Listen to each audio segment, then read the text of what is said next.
안녕하세요. 설계살롱입니다. 이번 시간에는 작성된 객체를 대칭으로 복사하는 스케치 미러에 대해서 알아보도록 하겠습니다. 스케치 작성을 위해서 X, Y 평면을 선택하도록 하겠습니다. 화면과 같이 간단한 객체를 작성해 보도록 하겠습니다. 미러 명령어는 작성된 스케치에 포함되어 있는 일부 객체나 또는 객체에 포함되어 있지 않지만 미러 기준선으로 사용해야 할 직선이 반드시 존재를 해야 합니다. 그래서 지금 제가 화면에 작성된 원 옆에 직선 하나를 작성을 하도록 하겠습니다. 그리고 밑에 있는 객체에는 미러선을 작성하지 않겠습니다. 그 이유는 이 미러 명령어를 실행해 보면 알 수 있습니다. 미러 명령어 선택, 작성되어 있는 원을 선택을 하도록 하겠습니다. 이 작성된 원의 스케치에는 기준선으로 사용해야 할 직선이 존재하지 않습니다. 그렇기 때문에 이 곡선으로 이루어진 이 스케치들은 반드시 주변에 작성되어 있는 이 객체의 수직한 또는 수평한 직선을 이용을 하셔야 됩니다. 적용하는 방법은 객체 선택, 그리고 미러선으로 사용할 객체를 선택해주면 화면과 같이 선택한 미러선을 기준으로 대칭 모양으로 미리 보기가 됩니다. 확인 버튼을 누르면 동일한 모양의 객체가 미러선을 기준으로 대칭으로 생성된 걸 볼 수 있습니다. 이때 지금은 치수가 기입되어 있지 않기 때문에 마우스로 선택을 해서 크기를 조정을 하면 동시에 같이 변하는 걸 볼 수 있습니다.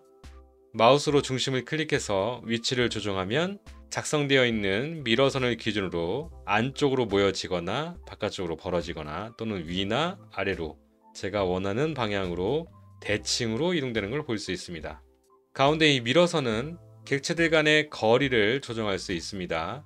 기준 객체와 가까워지면 반대에 생성된 객체도 가까워지는 걸 볼 수 있고요. 멀리 떨어뜨리면 기준선과 멀어진 상태, 그 상태가 반대쪽에 그대로 반영이 됩니다. 그리고 치수마저도 동일하게 들어가 있는 거나 마찬가지입니다.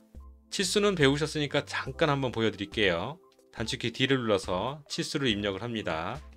지름이 25인 원으로 크기가 변경이 됩니다. 오른쪽도 마찬가지로 지름이 25인 원으로 변경된 걸 알 수 있습니다.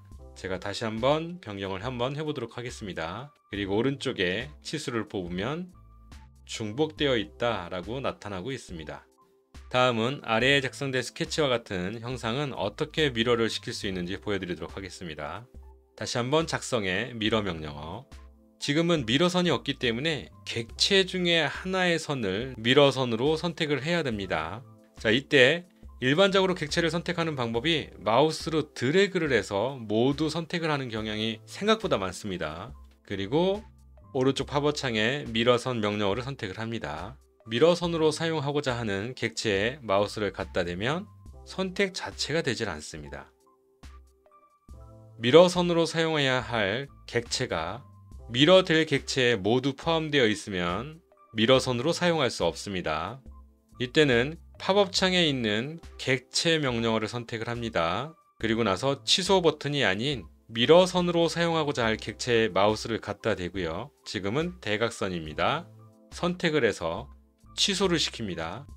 그러면 객체는 지금 8개에서 7개로 선택된 걸 확인할 수 있습니다. 다시 한번 미러선 선택, 미러선으로 사용할 객체에 가서 마우스를 갖다 대면 하이라이트가 되고요. 이때 클릭하면 미리 보기가 되는 걸 볼 수 있습니다. 확인. 자, 그러면 이 객체는 선택한 미러선을 기준으로 대칭으로 모양이 변경되는 걸 볼 수 있습니다.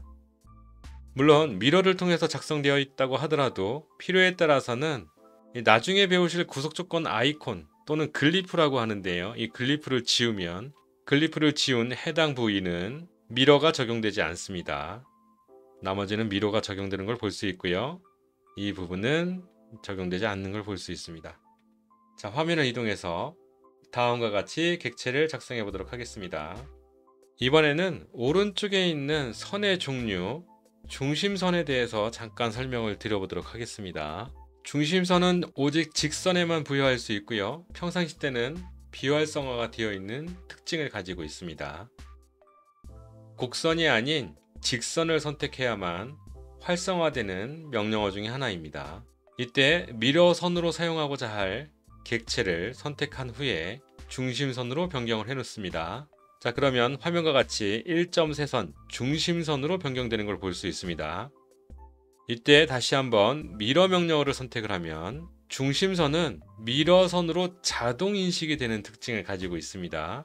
그래서 별도의 중심선을 선택할 필요는 없고요. 이때 대칭 복사하고자 하는 객체를 더블 클릭을 하면 연결되어 있는 스케치는 한 번에 선택이 됩니다.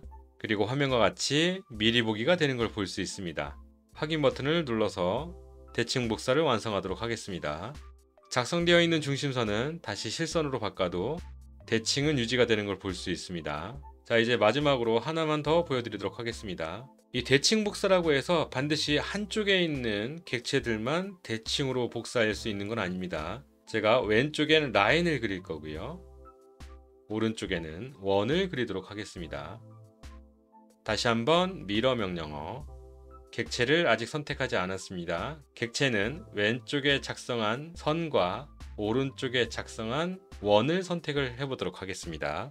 그리고 미러선 선택, 중심 라인 또는 중심으로 사용할 객체를 선택하면 되는데요. 지금은 좌우 대칭을 조금 더 편하게 보기 위해서 가운데 있는 선을 선택해 보도록 하겠습니다.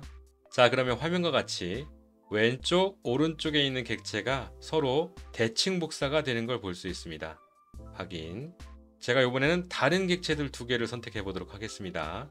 다시 한번 미러, 객체 하나, 이 객체가 아닌 객체 둘, 미러선, 이번에는 수직한 선이 아닌 다른 선을 한번 선택해 보도록 하겠습니다. 자, 이렇게 되면 제가 선택한 선을 기준으로 왼쪽에 있는 선은 오른쪽 상단에 나타났고요. 오른쪽 하단에 있는 선은 미러선을 기준으로 왼쪽 하단에 나타난 걸 볼 수 있습니다. 자, 여기까지가 대칭 복사를 할 수 있는 미러 기능에 대해서 알아보았습니다.